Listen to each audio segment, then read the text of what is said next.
Good evening, Meisters. I don't know what happened to my intro. It's not planned for some reason, but That was weird. yeah, we're here. I Good was to see. waiting on it, and it was Yeah, like, what's going yeah. on? I don't know what's going on, but I'm not worried about it. Before we get started, Kathy Clendenning will be here in a few minutes. She's taking care of something with her husband right now.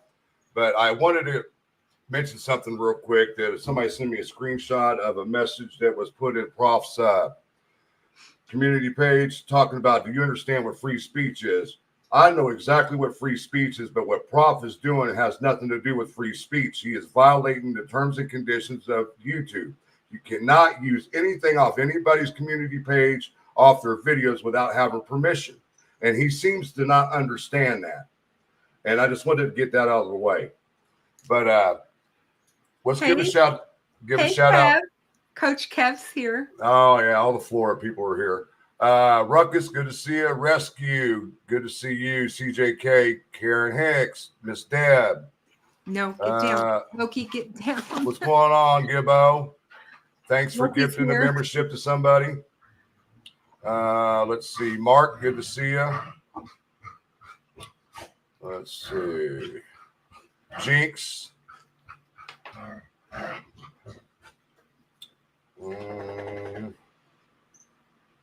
Louise, good to see you. Coach Kev, good to see you. Junior Johnson. Melissa. And that's it right now. I'm sure everybody's aware of what took place today. I got a notification this morning about the FBI being up in Flora. So the first thing I did when I saw the notifications, I contacted somebody, and they sent me the actual email from the FBI, which I think you've all seen the post. And that's why we're here today. They wait 8.5 years or a little longer than that to get off their asses and do something about Flora. What the hell lit a fire under their butts? We don't know, but that's why we're here to talk. Jinx, if you want to come up, you can come on up. But I'm going to have Kathy, Kristen, and if Jinx comes up, they're going to take the floor because they're the most knowledgeable when it comes to Flora and rescue. Rescue doesn't come on panels, so they're the 4 people that I know that have the most knowledge about the Flora case. I did some research today when it comes to arson. Arson can be, if it kills somebody, it could be a felony, of course, a felony murder. It can also be a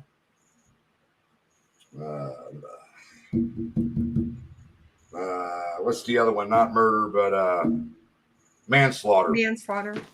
Which means there was no intent to kill nobody. And we don't know exactly what happened there in Flora, but we got a good idea. We don't know if it was intent or if they were trying to run them out because of their skin color or what the circumstances are. But I feel like several other people feel this was a, what would you call it? A hate crime. A hate crime. That's how I feel about it. And I've got a person on my brain that could possibly be involved. And I'm not going to put his name out there because I don't want to put false information out there. Because I've been looking at this guy just from his statements, his wife's statements are very suspicious. And this gentleman went to prison for rape, strangulation of his own wife. So we're going to talk about all this. Take the floor, Kristen. Well, as you guys all know, Flora has been something that... I'm going to stop you right now. Easter Bunny, I don't know who the hell you are to question Kristen. Really? Don't ever question her because she covered this case years ago. Many. All you have to do is go look at Behind the Crime Door. All my Flora videos are there. So please don't come up on my panel talking that smack unless you know your facts, as you don't.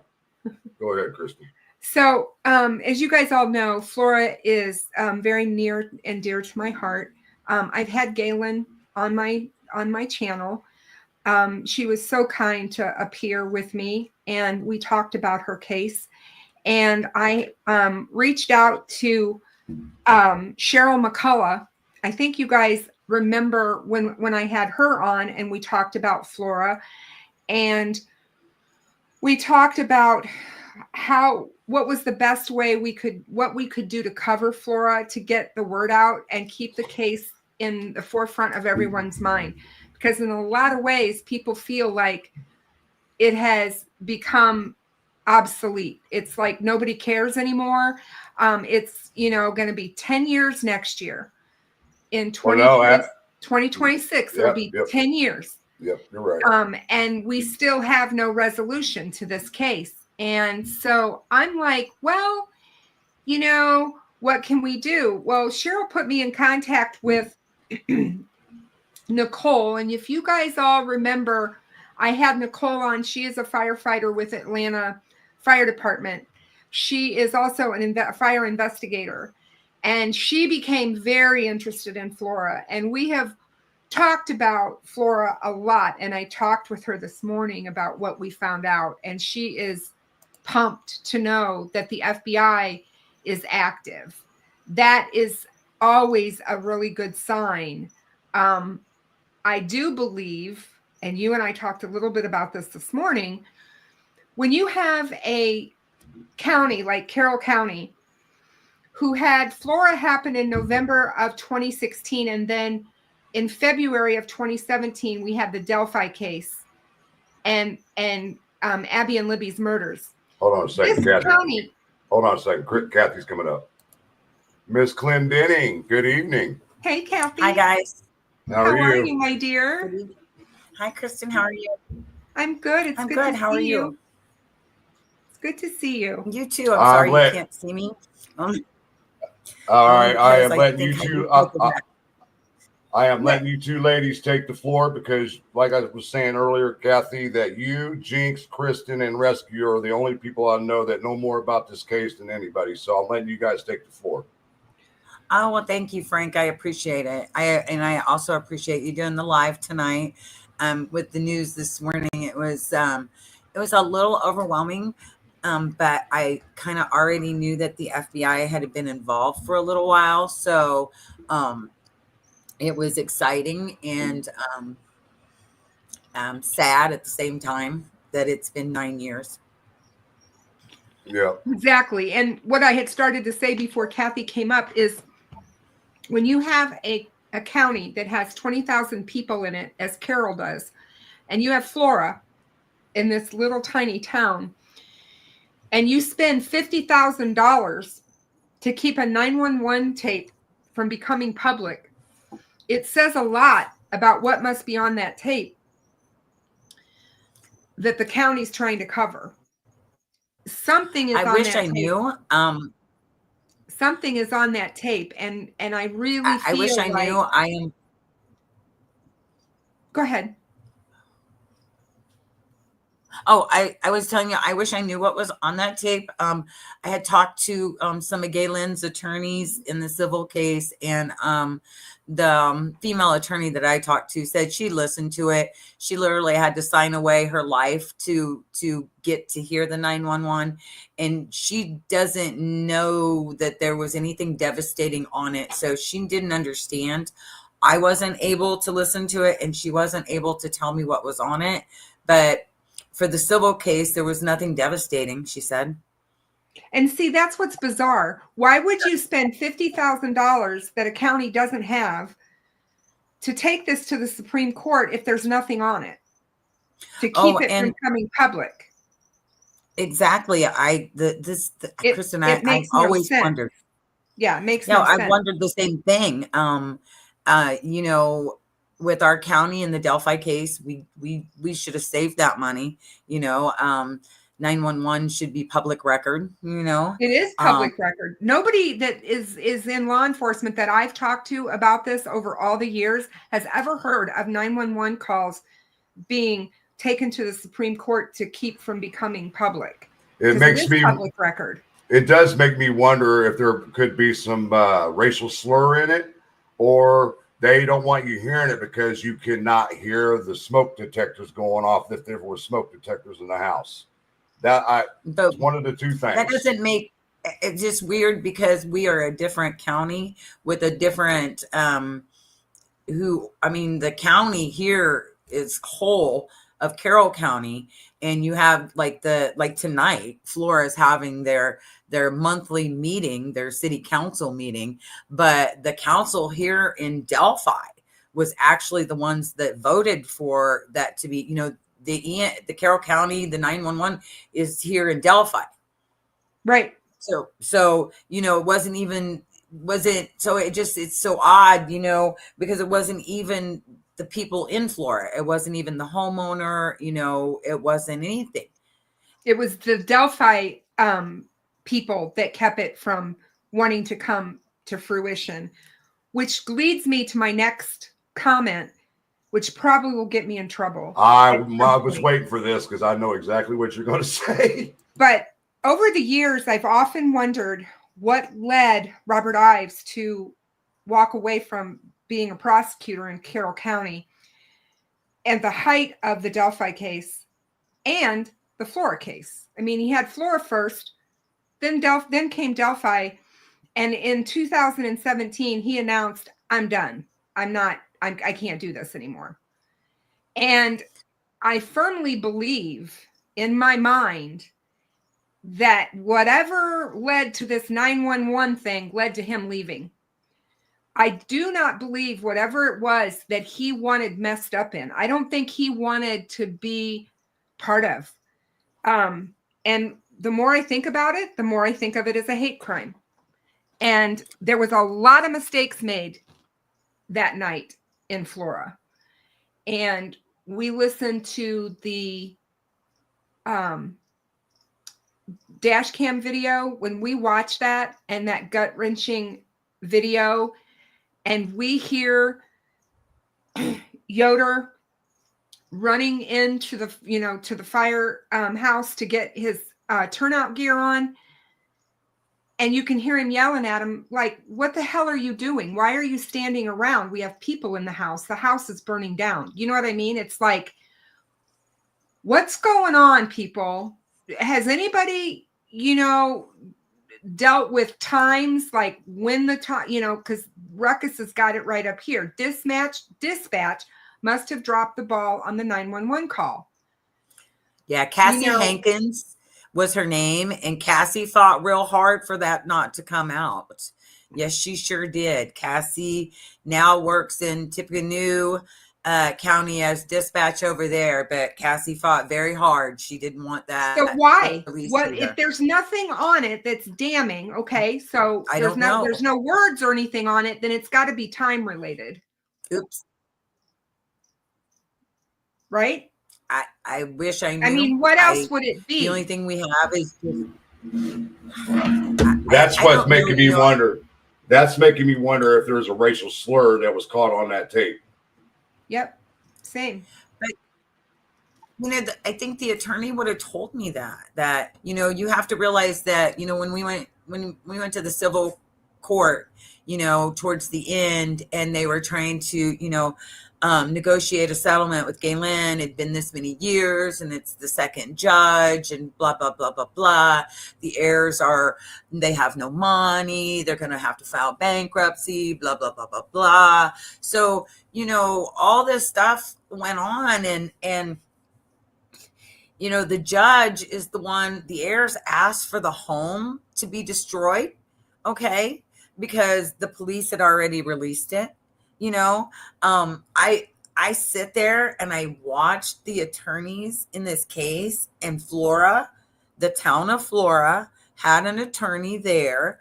You can look on all the civil documents. There is a Flora attorney that was paid for by the council for them to be attached to Galen's civil case.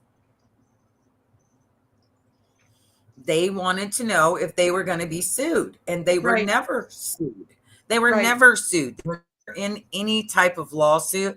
Maybe that's my thing. There's something on that. tape Oh, I that think could there's put them something there in that a would make. lawsuit? Oh, absolutely. I firmly believe I that mean, there's something with the 911 tape where the county could have been sued, and not just sued, but possible charges brought. There's a lot of secrets in this case, Kristen, and there always has been from day one, starting from the anonymous letters that was wrote to Fox 59 about, what happened at the fire, different things like that. There was a second anonymous letter that was sent to Galen's attorney, so with a few paragraphs. I mean, this case to me is just, completely remarkable. I can't believe that it has went this long, with no one looking into it. In the beginning, you had the Carroll County Sheriff's Department and the Indiana State Police fighting with each other over this case. We got to a point, me and Jackie, Galen's aunt, that no one would talk about this case, and the only thing they would say, we need to talk to the mother. We need to talk to the mother. Right. Doug Carter would come out with his comments. We believe that the persons that started this fire didn't intend to kill the girls. Well, Doug, what did they intend to do? Please let me know. If you know that, what did they intend? What was their intention? Yeah, and Doug will tell you, and he has told Dakaria Turner that they dropped the ball on this. They literally dropped the ball. And in 2021, in January, me and Galen's aunt Jackie had enough, and Jackie contacted the FBI. And on January 30th, they met me and Jackie at the Denny's in Lafayette. And the gentleman's name was Ryan Lingram. He was also involved in that shootout in Terre Haute. Has nothing to do with anything. He's this, but we met and we gave them the information that we had. Part of that information, they must have sparked something, because last year someone tried to get a hold of Jackie, and I wasn't sure what it was. I actually thought it could be one of the YouTube crazy people, Free Richard Allen, those cases, things like that. I wonder who that could have been. I don't know. I think it was the Queen Bee, hashtag Free Richard Allen, hashtag Free Karen Reed. I'll never be Turtle Boy. But anyway. You know who I'm talking about. I do. But, the thing of it is then last year, the FBI reached out to the family again and let us know that they have been investigating it for the past 3 years, ever since we went, Well, 4 years ago, there was a bunch of us. There was about 5 of us that were working behind the scenes on a whole bunch of stuff. And it wasn't just on Flora, but it was also on a lot of the arson fires in the surrounding 3-county area within this part of Indiana. It's extremely concerning. The arson cases in this part of the country are so astronomically higher than the national average, and where it should be is unbelievable. We took all of the information that we had put together and compiled and gathered, and we sent it not only to the FBI, but we also sent it to the Justice Department. We wanted them to bring somebody in from the outside that wasn't a good old boy, that wasn't, part of Doug Carter's entourage, I'm not trying to throw Doug Carter under the bus here. I'm not. He knows he dropped the ball. He said he dropped the ball. Right. So exactly. He admitted to I it. just want people to know. I mean, that's not what I'm doing. But I get it. But I'm more angry that it took 9 years for this to happen, for these people to go door to door over there in Flora. But the thing of it is, it's been 9 years. The house is gone, and most of those houses in that neighborhood were rentals. Okay, and those people aren't there anymore. So who are you talking to? Right. And half of them around there were family members of the heirs. Exactly. And I don't care who you are. Those people aren't talking to anyone. I can't even get them to come to a walk for the girls. Which says a lot to me. Says a lot to me. That too. says a lot right there. Oh, Kristen, today, listen, this hit Facebook and it went wildfire today. Wildfire, it went. And one of the ladies that was on the committee there for the Flora 4, this was posted, and she's not a very nice person, I believe, but she posted a picture of the Stanley Steamer van saying, "Oh, look who's in town today." Oh my God. I thought was being very sarcastic. And so I had to post in there, "Oh, that doesn't look like the FBI to me." Well, I have a real She problem. actually is a trustee of the community. Let's just say that. If you look back at some of the comments that have been made in chat, and I love that we've got Ruckus in here tonight, that we've got Kev, coaches, Coach Kev's here, fireman, knows his shit. He knows, he knows, what we're talking about here. And he made the comment And that I'm not here for the Richard Allen people, that says, "Oh God, free Richard Allen. Richard Allen is innocent." And I know these crazies are going to go nuts, but what happened in Flora had nothing to do with Richard Allen. And I want everyone to know that I do not believe that anything happened to Richard Allen corrupt. I believe he is the man that killed those girls. I believe that with all my heart, and have believed that for a long, long time. I believe what happened in Flora is cover up for the council's somebody, Helderman. I believe all of that is just a cover up. I don't believe there's some worldwide corruption going on here in this county. That's all I know. I believe that there's one or two things that happened here. It is either a hate crime or it was an insurance fraud scam. That I believe, and that's my opinion, that somebody wanted this house gone. Or somebody wanted Galen and her girls gone. And maybe they didn't, maybe the intent was not to kill. Maybe the intent was to scare and to displace and to dehome them. But this is what happened. This is what was, what transpired. And now it makes me wonder if the state trooper, her daughter's arson fire that killed them, has anything to do with Flora. I'm telling you, she deposed some of the people in Delphi and in Flora. She did. But from my knowledge, from just my knowledge of Monticello, that was truly an accident, that their house was being remodeled and they had the smoke detectors that were wired in, and it was a total accident from construction people that were there the day of the fire that happened. That was a total accidental fire that I do not believe had anything to do with this arson. I think this arson had something to do with opportunity, because it was right next door. I think it had to do with maybe a little bit of hate for Galen.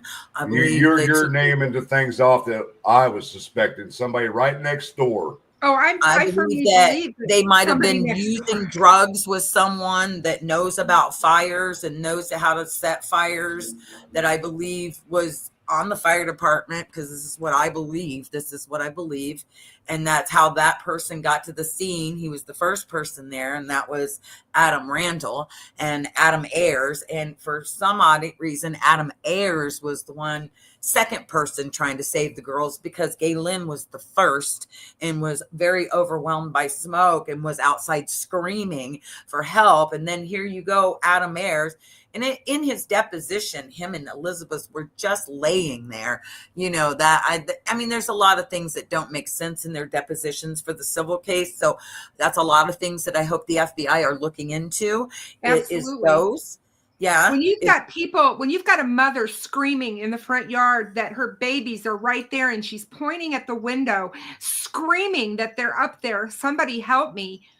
Tell me this, how does any human being with any compassion in their bones stay laying in bed or don't run to their garage and grab something to climb up on the frickin' roof of that porch and get those girls out of that room. Well, the next door neighbor was Elizabeth Ayers, and she was married to Adam Ayers, which is the nephew to Josh Ayers. Her first phone call was to Josh Ayers, the homeowner, to tell him that 103 was on fire. Okay. Her first phone call, she did not call 911. She called the homeowner as Galen is screaming out front that her children are in this house. Who does that? She called the homeowner. Elizabeth Ayers. Her name is Elizabeth Ayers. When it comes to Elizabeth, her deposition, she flat out said that she woke up at 1 or 2 o'clock in the morning, and Adam was not even around. Yeah, but to his deposition, suspicious. It's very suspicious. Their whole stories have been very suspicious. Adam Ayers, especially, and then that my belief is that's what happens, and then then wait. Ayers jumps up out of bed, as he says in his deposition, and he throws his pants on as he's calling Troy Helderman, telling Troy Helderman 105 is on fire. 105 is Elizabeth and Josh's house, not 103. Okay, very suspicious. Right. Then Ayers arrives there practically before the fire department. Why didn't he go in and save them? Why didn't he try? Why didn't he tell them where the girls were? It was his house. Didn't Adam state that he did see the line of fire on the floor? Kev's talking about it. You know, the blue fire line or whatever he saw. And Adam says that's bullshit. Adam is the only one that made that type of statement as what he saw. And let me tell you that the investigator, and I his name has just blown my mind. And he was willing to, he was ATF at the time. I can't think of his name. I'm sure he's private now, and he was working for Galen's attorneys. He was so ready to get up there and testify about Adam Ayers and what Adam Ayers said he saw. And then what this ATF said. I'm just telling you, there's something to all this. I believe I they agree. are I absolutely agree with that. All right, let me get to Mary Jane. What are you alluding to, Mary Jane? She says, so if it was an insurance fraud, does that allude to the fact that the first responders were thinking it was not going to be a serious fire, and Yoder gets there and the lack of urgency is the problem? You're wrong about Yoder. You are Yoder almost died. Yeah, you are completely wrong about Yoder. He was the only hero in that situation. Josh Dysinger got there before Yoder, and Adam Ayers and Adam Randall were already there. So, and Galen Rose and Elizabeth Ayers. And Adam Randall was the captain and Josh of the volunteer fire department. Dysinger went around the house to the stairs to the other apartment upstairs and was trying to get those people out.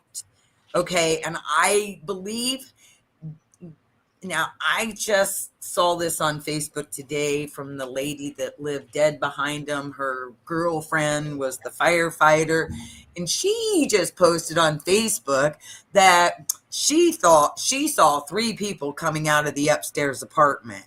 Well, in that guy's deposition, there was only 2 people in that apartment. So that's pretty suspicious too, because when she was talking about it, she said that these people were coming down the steps during the explosion.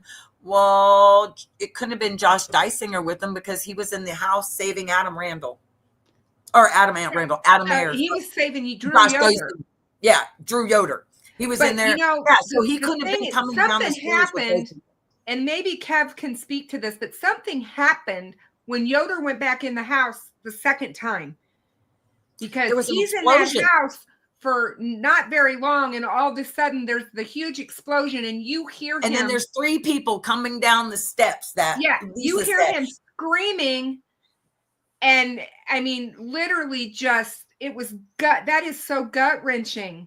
And at this time, they broke out all the damn windows. What fireman in their right mind does that? Adam Randall, the chief, the fire chief, broke out all the windows. I mean, that was him. Yeah. And he should have known better because oxygen fuels fucking fire. To Come me, on that- now. Well, if he was the one in there helping start it with Adam next door, then he would know to do that to cover up his Well, own yeah. ass. I mean, exactly. You know, And firefighters, there are firefighters that do start fires and for reasons. And look, why did the town council, Josh Ayers, the head of the council, hire an attorney for Adam Randall? Okay. Adam Randall had an attorney for his first deposition and then never, ever had another deposition or spoke to no one else. He did not speak in the civil case. They couldn't find him to speak in the civil case. That man 2 years ago tried to commit suicide over there in Lebanon. Didn't they have to send him off to Florida? He went to Florida for some sort of treatment, trauma. Some kind of sort of trauma. Because didn't he have some kind of a meltdown in the street? Well, yeah, he tried to commit suicide. Yeah, in the street. Mm-hmm. Yeah, they said it was because of, all this. And, it probably did have a little to do with his drug addiction, too. I mean, I do find it strange that he was the first man on the scene with Adam Ayers. And then the very next morning on Monday, Adam Randall's wife filed for divorce. So I'm guessing he wasn't staying in that house that night. What house was he in? Yeah, where was he? And Where how did was he he? appear there? Why was he there? And was he there? This is the question I have. What time was the 911 call? When did Galen run outside? And because she ran outside and saw a person in turnout gear standing in her front yard, right? I'm not 100%. I believe that's something that she knows she saw somebody out there. Okay. She doesn't remember. I think some of that was Tara trying to put things in her head back when Tara was talking to her all the time, Yeah. Galen has had a lot of trauma, and there's absolutely. And she may not remember what she saw. I'm just telling you, she doesn't quite remember everything. Right. I mean, she did when she remembers that when she woke up, that she smelled smoke. And when she opened the door, that she just saw it and it was everywhere. And that she came out her door and you had to kind of walk like 3 or 4 feet to round the corner to the right. And that's where the stairs were to go upstairs. And so she was yelling for the girls and as all this, and she's screaming, okay, and all this smoke, and she's screaming for the girls, and she starts up the stairs. Well, of course, then, the smoke is up the stairs, already. And so she came back down and ran outside and was screaming and screaming and screaming. And she remembers running back in one more time. And she said that she didn't get very far, that she came back out, and that's when she saw the person. Was it Adam Ayers? Was it Adam Randall? Right. And if it was Adam Randall, whatever, what the heck was he doing there already? And the time, that to me, that's important, because the heirs were called first. I think they tried to say that they heard Galen come out the first time screaming, "Help me, help me, help me."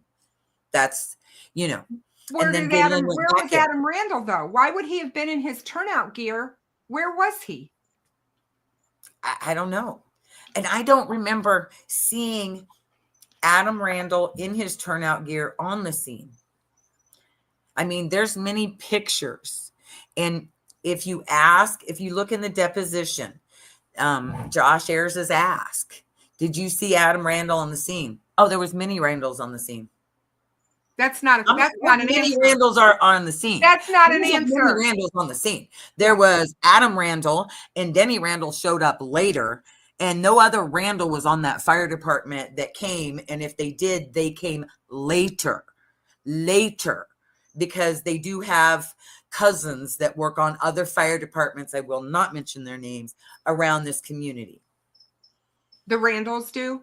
Yes, they Randalls have other family members. I mean, just right behind me is John Randall. He's the jailer over here at the Carroll County Well, Jail. don't they also have, isn't there a Randall that was accused of arson and went to jail because he tried to set the grandparents' house on fire?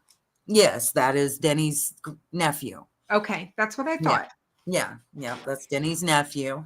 So they have an That was arsonist in the Denny Randall's family. grandparents. That's Adam Randall's grandparents. I mean, and Adam Randall did work for Josh Ayers. He worked for the town of Flora. He was hired. He was the fire Right. chief. So You know what's so funny is that all these properties, the heirs that burnt down or caught fire, I mean, it almost sounds like arson for profit. Oh, well, yeah. That's what I said, insurance fraud. I mean, when you have a barn that has all your stuff in it, your business stuff that you store in a barn that's got hay in the attic. Hello? Hello? And then it goes up in fire, it goes up in flames, and then you have all this big write-off for your business because you just lost all your, that happened to them. Well, Dakaria Turner from Wish TV went and spoke to an IU professor, when he was doing all these interviews last year with Galen and everyone. And the IU professor said, to me, it looked like a lottery win for the homeowner. Yeah. A lottery win. Well, they had just had the house appraised, and they had it appraised for more than it was worth. No, that's not true. Nope, it was appraised. They borrowed more than it was worth. Okay. They got more money than it was worth. Not appraised. That's what I meant. They had asked insurance. for a loan. The loan that they asked for was astronomically more than the house was worth. Mm-hmm. And so they had insurance on the house for that amount. Yep. Because they had borrowed money against the house that was free and clear, given to Josh Ayers and Troy Helderman to start Birch Tree Holding.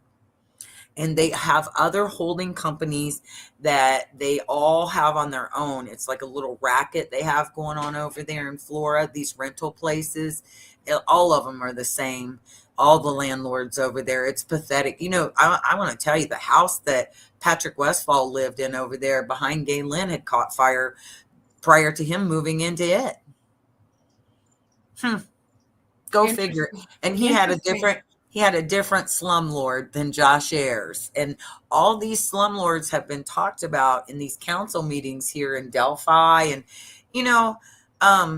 there's no ordinance over there about wiring or rebuilding or nothing when a fire happens. They have nothing over there. That don't make any, hold on. That don't make any sense because you have to have all this up to state specs, and the Randalls knew this.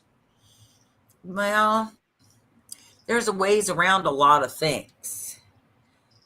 Grandfathered in ways. I was just going to say, and if you look at that house and what they did to make that house a 2-apartment type scenario, what they did in that upstairs led to the girl's death because they put up this wall.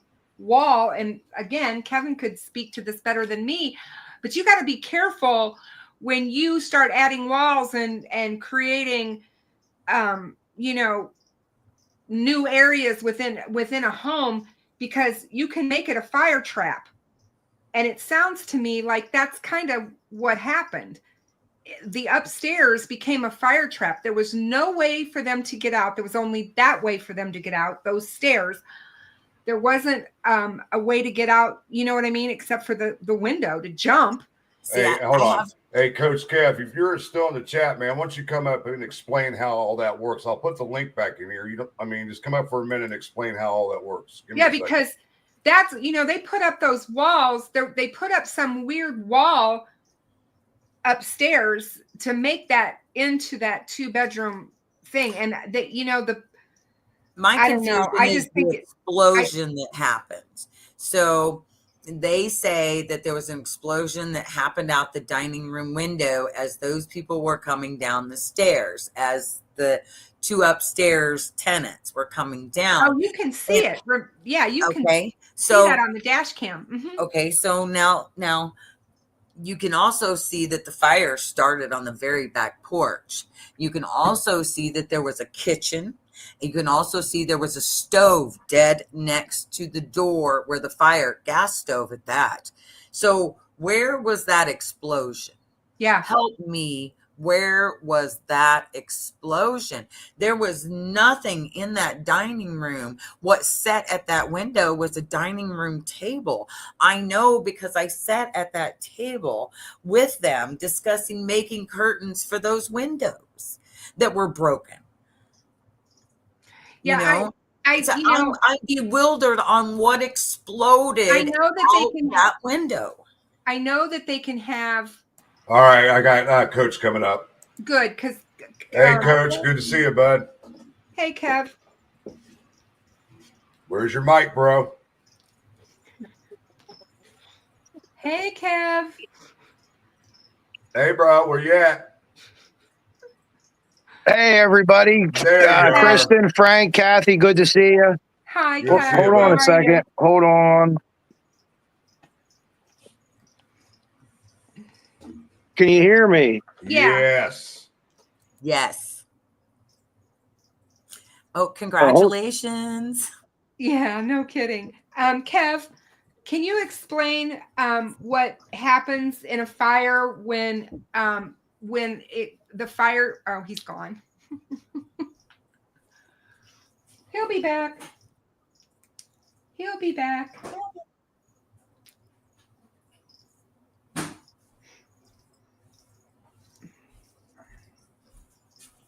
You guys have seen. You guys have seen like backdraft, like yes,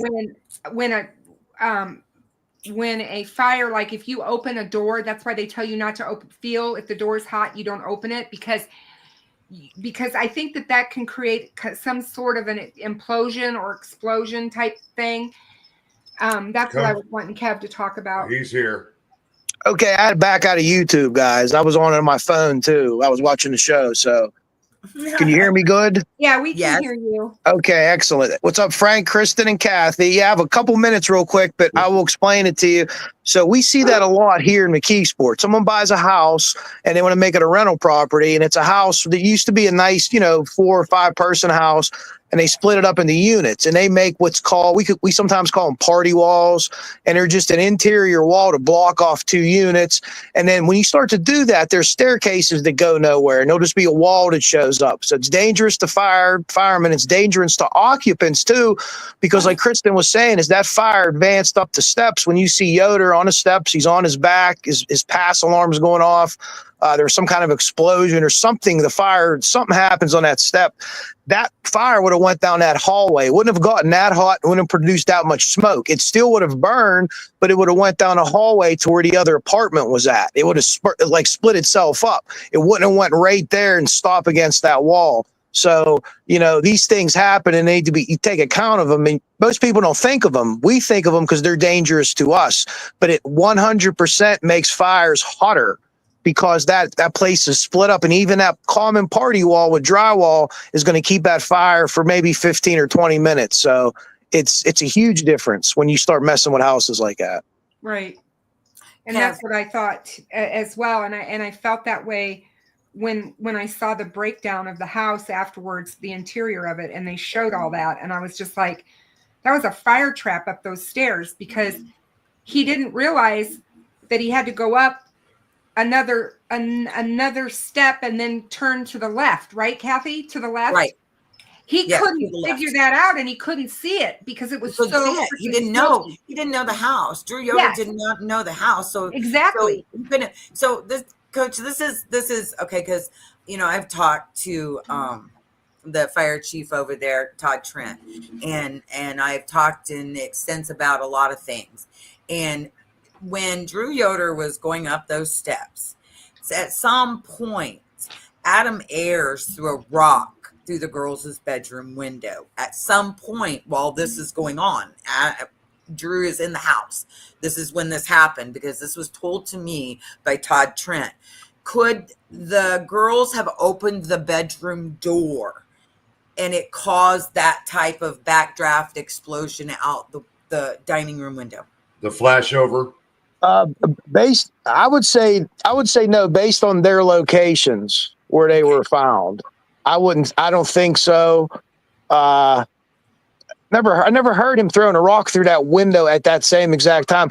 What I asked Galen was, Coach, I don't know that it was at the exact same time, but it was prior to the fire department arriving. It was while or during Adam Randall breaking out windows. Adam Ayers said that he threw a rock and broke out the upstairs bedroom window. Why would he do that? that's insane. If someone did that on one of our fire scenes after we punched them in the face, they'd be in handcuffs. I was just going to say, why would It's absolutely insane to do that with victims in the house. When you don't do that when victims are in the house, you have to go in and push through the smoke. You could break windows behind you. So you're between the victims and the window you're breaking. So you're putting yourself at peril, but that window might be your escape out. To break windows in a room where someone is, unless you're doing a technique called vet enter search, which they should have done here, you throw a ladder on a porch roof. Even if you don't have a porch roof, you throw a ladder, you break the window, you vent in, you go in real quick, and you make sure the girl's bedroom door closed. And their bedroom door was closed. Yeah, it was. So that backdraft, or it wouldn't be a it would be a backdraft because that was a oxygen starved fire. That door would not have blown back shut. You know what I mean? It would have been blown open. At some point, Coach, the girls came out of that room. They were found on the stairs. There was one on a landing, one on the stairs, one under the bed, and one in the bed. So let me ask you this, Coach Kev. Now, when you got this kind of house that was broken down into units, isn't there some type of regulation that you have to have multiple emergency exits? Everybody's different. We follow the International Building Code, which is standard, but I don't know about rural areas. So when we have multiple units, you have to have interconnected smoke detectors, meaning if someone has an issue in an apartment downstairs, your smoke detector is going to go off upstairs too, even if it's not picking up smoke. It's a second floor entry for those people. And what our rule is, you have to have a freestanding fire escape, meaning theoretically the building could fall down, but the fire escape will stay up. And usually they have to use metal for that. You can't use the ropes or the drop down things anymore. So as far as the apartments were split and for the regulations that they had it there at the time, they were probably okay on that. With the exception of obviously the smoke detectors and any kind of electrical issues or any kind of issues they had with the house that they weren't taking care of. The breakers would blow. The people upstairs would have to go ask Galen, hey, we get to the basement, our breaker blew. That shouldn't be this happening. The circuit was overloaded. Mm-hmm. Right. So something, but the breakers were working though. That's what they're supposed to do. So that's a good thing in a way. So you're saying that the smoke detectors were hot wired? They should have been, but they were not. They clearly weren't. No. Yeah. In Indiana, there's pictures. Indiana, they don't have a lot of hot wired smoke detectors. Older houses. The detector didn't have batteries, did it? No. So and the one upstairs, it didn't burn away either, like Randall said. Yeah. That doesn't happen. It was the one upstairs that was on the landing. When you went up the stairs, it was at the very top. So you have to think this is a very, very old house, and the ceilings are very high in that house. So it's probably, what would we say, 10-foot ceilings? 10 foot, yeah.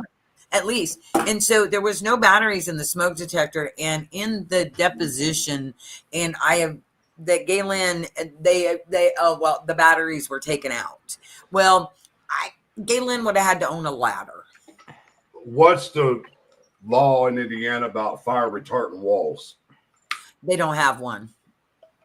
And the other thing is in rental places after 6 months, it is Galen's responsibility to make sure that her smoke detectors has batteries and they work and things like that in the state of Indiana. But for the very first 6 months, if you're renting, then it's their responsibility to make sure that that's all working. And they've only been there 5 months, right? Correct. And she you know the should have bad had- thing about that is, Kathy, is that the lease, we've all seen the lease on one page. It should Yeah. the whole lease should have had explanations for everything. Smoke detectors, all of it in there. It's your responsibility. And how many other people are they doing this to? Right. You know, everybody. we see it here. I mean, we're a poor community, and a lot of people come. You know, we always say they come from their ivory castles and rent property here, and they don't. Oh, these people, they don't deserve this, they don't deserve that. We're like, oh, really? And then we just call the gas company, shut the place down, and we threaten to call an Uber to take them to the Sheraton down in Pittsburgh, and we're going to bill the landlord for it. And that's when we start getting shit done. Like, you know, but renters are tough too. But you're a landlord, though. I mean, like, there's little girls in there. It's not a big town. You ride past that property probably how many times a day if you're Josh Ayers? And that, and the fact that the girls were well known throughout They the town. wave to everybody. Exactly. Oh, Yeah. He owned a hardware store full of smoke detectors. Yeah. A hardware store. We took video in there. Hardware store full. And you mean to tell me you had one smoke detector and then come to court and lie, have their attorney sit there and lie in civil court and try to say that smoke detector was found 5 years later behind the microwave? Really? You got to be effing kidding me. And that judge in federal court looked at him like, really? Yeah. Really? And you know what? The other thing that's going to be tough, like short of a confession, is they never, from what I can tell, never boxed or packaged that house up the right way. Like, there's multiple deaths that occur in this house. If it would occur here, the house would be totally boarded up. We would give it over to the police. Once the police were done, they would totally secure the residence. They'd seal the doors. You know, you could tell if someone come in and out. It's a crime scene, and it was just left open. It was right, Kathy? It was just left open. The very next day, Galen's family from Indianapolis drove up here and walked all the way through the house, collected Galen's purse and different things in the house. There was nobody there. It was not. That's crazy. But of course, you know, in the beginning, it wasn't an arson, Kevin. It wasn't a murder. It was, you know, they were still investigating it. So of course, that's their reason for not doing it, you know, and then in court as Josh Ayers they're all, you know, filing bankruptcy. They're going fucking broke. Can we please tear the house down? And the federal judge ordered it because it's been this long. What I have a problem with, and now I drew a blank. Oh, when you have a fire like that, there's not a place that I've ever seen it's been caught on fire and extinguished the next day. There is no type of tape around that building. 4 children died in that fire. That was a crime scene until they knew what happened. I mean, I can't imagine that they would leave it unsecured the next day. Right. That's my point. My conversation with Todd Trent is they laid 4 little girls on the floor of a fire department. Yep. And his justification was, I prayed over them. Well, I sure hope your God's okay with that, I told him, because mine's not. That's a criminal. That's a criminal offense. What they did with them babies. I don't Yeah, that's like, and you say you don't want people to see. Well, then you tell people to go back in their houses, or you're going to arrest them. You make the crime scene bigger. You spread it out, and that's what needs done. And if you explain to people, and if you talk to people, like, listen, we have 4 fatalities. We just want, and then as soon as you say that to people, they're like, oh man, all right, and they get out of the way. You don't move them. I've never heard of anything like that in my life. The main highway, you know, they didn't have the whatever. Then you block it. You block it. You block the road. That's the end of that. That's what we have an investigation going on, and we got to find out what happened. And what I also say to people is, like, if these were your loved ones, you'd want us to do the same thing we're doing. Because I said, if it was mine, that's what I would want them to do. You know, sorry, but the fact, and you know, the girls, they died in the fire, but there was evidence. It was, you know, the evidence that could have been on them or whatever. Was there evidence on them? All of that. Was there? Could there have been? Well, I don't know. They didn't do that. We don't know because they laid them on concrete somewhere else. We have no idea. Yeah. You put them in. You put them in bags too. I mean, those. I mean, Yes. are those bags sealed, or do they wash them? Do they reuse them? I mean, that's right there. The evidence is gone. You could pick up certain types of accelerants, which I'm not necessarily saying this was like the Dennis Randall accelerants poured everywhere, stream on the ground. That's bullshit. I mean, it's been proven bullshit to me.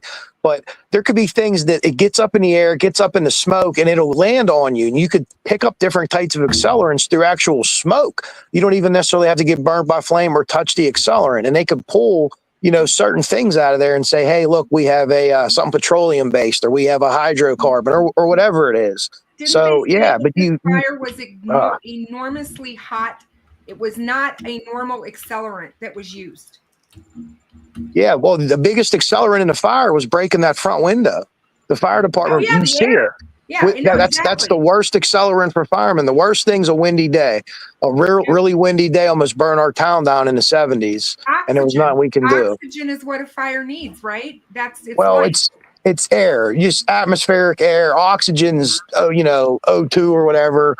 People say we carry air in our packs, not oxygen. Oxygen is depending on who you talk to, is flammable, or the gases it gives off flammable, if you want to get technical or whatever it is. But just the air outside, because the fire actually will go to that. So when that fire went upstairs, before they redid this house, when that fire went upstairs, you could go left to that bedroom, and that bedroom door shut. There's not much air there. That fire is going to make a hard right, because that's where the air is going. It's going to go wherever the air is. So, I don't blame the Randalls for breaking their house up. It is what it is, but it certainly affected the heat of the fire, and it kept the fire to where it kept it to. And it may be, on the flip end, it gave the other couple of time to get out also. I don't know, but their smoke detectors worked, so they would have been alerted. Ruckus, I just wanted to say thank you for your comments. I saw that. And then I wanted to say something about, when it happened, and Jackie called me that morning at 3:30, and she kept saying, they're gone. And I didn't understand what she was talking about. And I was turning on the TV and lighting a cigarette. Of course, I was smoking. And I see Fox 59 on, and they're showing this house. And I realize what she's talking about it, and we get to the hospital. I go, and the one thing was, where's the girls? Where are the girls? Galen's grandma asked me, where's the girls? I didn't know. Jackie didn't know. Nobody knew where they were. We knew Galen was airlifted to the hospital, but where are the girls? I still don't understand why the girls didn't go, why they didn't airlift them. I mean, I don't understand. They pronounced him dead right there. But that's what I'm saying. That's insane. Unless you're a doctor or medical command. Pronouncing anybody. So in the situation, I'm not a medic, but this is what medics tell me. We do basic medical stuff here, but I work with guys that are paramedics. They've been paramedics for years. Once you begin CPR, you have to continue CPR until someone higher above you tells you to stop. And that would be like, because you're doing CPR. This isn't a person that you find it's been 2 weeks old. You could call a code. We call it a code 0. You could call a code 0 for that. If someone's beheaded or something like that, you could call a code 0. But if you put hands on a patient and start to do CPR, even if you believe they're dead, you do CPR all the way to the hospital. Or what you'll see the medics do is they'll get on a phone and they'll put a machine on them and they'll give them vitals. They'll talk to a doctor. It's called Med Command, and he's out of like UPMC, which is University of Pittsburgh here, down in Pittsburgh. And all he does is answer these calls. There's a couple of them, and he's like, "Yeah, quit working them. They're deceased." He's like, "No, keep working them all the way to the hospital." So unless there was like a doctor there, and that's a national standard. That's not like a state law. That's a national standard. Yeah, so like if there was a paramedic there that said to quit working them, they should lose their license unless they were on the phone with medical command. And I'd like to say, well, who was on medical command, or how do they handle their business? Or did a doctor show up at the scene and say, quit working them? If that's the case, nobody can pronounce death except for doctors. Coach Cash, I don't think there was unless with integrity, because the girl that lived dead behind him was a paramedic, and her girlfriend and her were coupled the first two out of the house when a lot of this was going on. And Drew Yoder was already out on the yard, and she ran to Drew Yoder. Okay, so she's the first paramedic on the scene, and she's with Drew Yoder. So we all saw the video of when Drew Yoder was brought out. Mhm. Okay, she came to him. Then the girls were brought out as we're watching the fire people walk around with their thumbs up their ass, all those fat asses. Excuse my, sorry, did I say that? But anyway, who was working on the girls? But I want to answer. Jinx said Absolutely, Kathy, that makes no sense. Who was working on the girls? EMTs, LEO, and firefighter cannot not pronounce somebody's time of death unless it is obvious they are deceased. Like Coach Kev said, if they were beheaded or something extreme like that. And with children, I How just was noticed it from so my obvious? days It was and working in the minutes, hospital, when it's children, Minutes. they work and they work and they work, Yeah. you guys. It's different when it's kids. And there's something scientific to that too. Like when my buddy, my captain, who's a medic, was telling me, like, children are so much more resilient. Like, you might, have 2 minutes where you can be out, but maybe this kid could have 2 minutes and 30 seconds and be out, or even 3 minutes, because their body's in such good shape as long as they're healthy and they're resilient. And then the other thing's the moral thing. You don't want to stop. You know what I mean? You don't want to stop. And I know there were started is what I'd like to know. I'm like Who with even Kathy. started CPR on any of the girls? Who was There doing had to be CPR 4 on any people of those on the girls? ground doing CPR. Who were those 4 people? Because at that time, Coach Kev, as well as I do, Flora Fire was the only one there with volunteers walking around. Yeah, I would guess that. I would guess that it was firemen, unless there was any neighbors that were in a medical field or knew CPR. But I would guess firemen. We've done it before. I just had to do it like 2 weeks or 3 weeks ago. I'd like to know which ones it was, because there was only very few there. Remember, it volunteer. They were still arriving. Nobody came to the fire department. I don't think anybody did. I don't think that anybody. I don't think they did at all. No, I really truly don't think anybody even did it. Nope. And I think that's why they feel so bad over there, and that's why nobody will say anything. And I said something today on one of the posts to that Lisa. Anyway, I wasn't going to mention her name, but I told her, you want to come on here and say what you want to say, but girl, years ago you were protecting those people, saying, "Oh no, that didn't happen." Yeah, it did. Yes, it did. Your girlfriend ran over and started giving CPR to Drew Yoder, and no one touched those girls, and you know it. You all know it. And you're all lying. And I told her when she said, "Well, everybody get a hold of the FBI." Girl, you got the secrets and you need to talk to the FBI. Right. Everyone, of course, she doesn't live in that house anymore. Boy. Yeah, they don't live in that house anymore. So, well, hey guys, I have to run real quick, but it was great talking to all you guys again. And Frank and Kristen, thanks for doing the episode. Kathy, thanks as always for standing up for the girls like you always do. Thank you. Thanks, Coach. All right. Congratulations again, my dear. Yeah. Thank you. I appreciate it. Yeah, I got lucky there. It was beautiful standing there next to you. It was a beautiful wedding. I was so glad that you invited us all. It was nice. Well, I thought it was cool, and I try to share everything about me. So I'm glad everyone came, and Brooke said too. Thanks for all the nice comments and well wishes. We appreciate it. All right, Coach. We'll talk to you soon. All right, see you guys. Take care. Yeah, guys, it's been an hour, and I'm gonna have to go too, because I today cried all morning. I took off a half day of work. I went to Flora and talked to a couple reporters at the bench, because they called me, and drove around a little bit, come back and done some yard work so I could sit and clear my mind. I do want to say, hope you guys, they came to Flora because they know something. And I want to say something real quick. Go ahead. I want to thank Kathy, Jinx, and Rescue, and whoever else is involved that continuously keep up with this case and are always out at the girls' grave sites, decorating and everything like that. I appreciate you guys doing that, because it shows a lot of character when you guys do that. It's one of those things that I just promised that I just can't stop until those little girls get justice. Their lives meant something. Their lives they were gonna be somebody. I know they were, with their little attitudes and who they were, and I appreciate the community that's not crazy, that has helped me, and that's came to the walks, have supported me, and haven't put out a bunch of lies and nonsense about this case.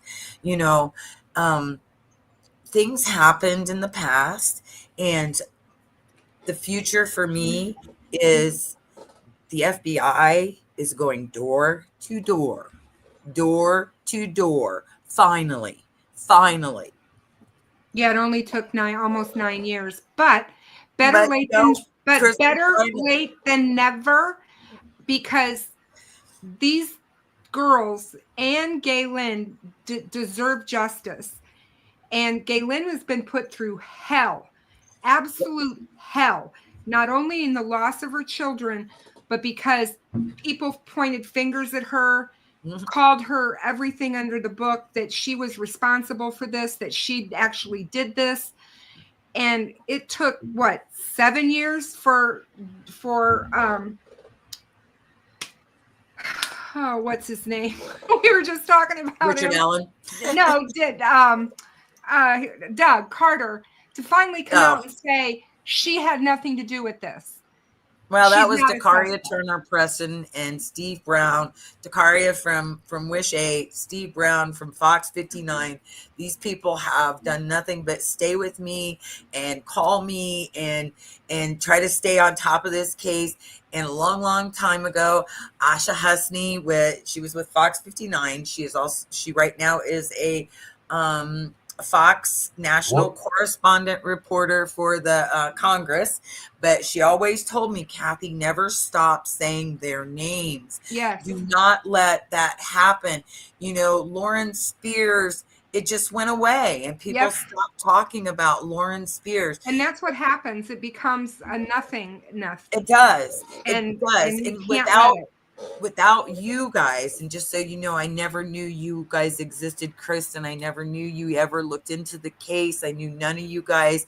I've been so thankful to meet so many great people in the YouTube community. I was very alarmed at the crazy people I got to meet, but there's some crazies out there. Well, I want you to know that I'm working diligently this week. I've got my feelers out to the people that I know that can make this happen, and I'm definitely trying to get national attention on this, especially now with the FBI coming out and asking. I'm hoping that we can get Nancy Grace to pick this story up. Do you know that Nancy Grace shared this? Nancy Grace shared a story back that Zone 7. Cheryl McCullough. I had Cheryl on my show. I'm talking to her this week. I'm going to have her back on my show. Okay, and Cheryl and Nancy are very Cheryl, I think, would get involved. I do think Nancy Grace would get involved. I did send something to Barbara McDonald today that I know she's always been there for me, and just to talk to her about a few things, but I just, I just know that the FBI is there for a reason. Absolutely, they are. Absolutely, they are. They don't just come and start knocking on doors for no reason. They got their marching orders, Kristen. Yes, finally. They did. Yes, they did. This goes out from Rescue to Kathy. She says, you've been an incredible advocate for the Kenyana, Kiara, Cariel, and Keone and Galen. And so has she. And thank you for going to the graves tomorrow to tell them personally. And it's like when she took me to the graves last year, when I was there for the walk for Delphi, and Rescue took me, it was amazing. I mean, you guys had it all decked out for Halloween. It was so beautiful. Me and Rescue went, and it was like 10 below zero, and there was about 6 inches of snow. You couldn't even see their headstones, and I just took my feet and wiped the snow off of them. It's like, here you go, girls. Now people can see you.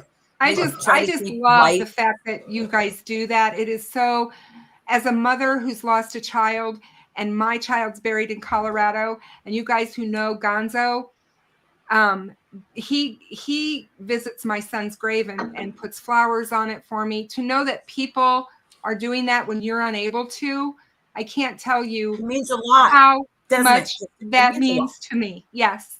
It Randy- really I know means so much. Randy still has a bunch of bracelets, guys. If you guys want a Flora 4 bracelet, contact Randy at his Facebook page on Messenger or wherever you can get a hold of him, man. I'm sure I he'll have make some as well. he'll make accommodations. Awesome, But- you guys. Thank you so much. And you guys, reach out to me if you need anything or if I hear anything, I will definitely reach out to you guys. Yeah, do that because now that we've got this started, we can't stop now. So No, we're not going to stop. Hell we no. can't stop now. No, But I do plan on going on with Kristen, Cheryl, and Nancy Grace when they get that set up. Oh, thank God. But Kathy, I thank you pray for for coming that. on. Thank you. Thank you for coming on, Kristen. Thank you.